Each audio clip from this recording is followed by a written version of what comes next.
Құрметті халайық, биыл Улы жеңеске 80 жыл.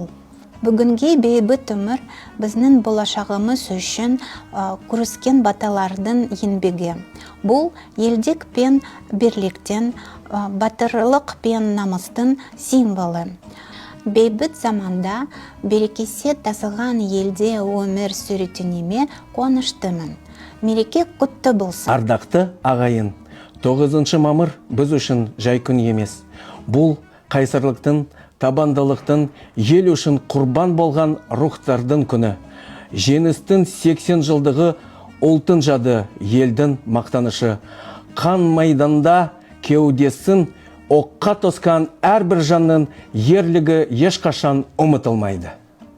Құрметті ардагерлер, сіздердің отан үшін жасаған ерліктеріңіз әрдайым ел есінде. Сіздерге бейбіт аспан, тыныш өмір үшін көп рахмет. Жеңіс күні құтты болсын.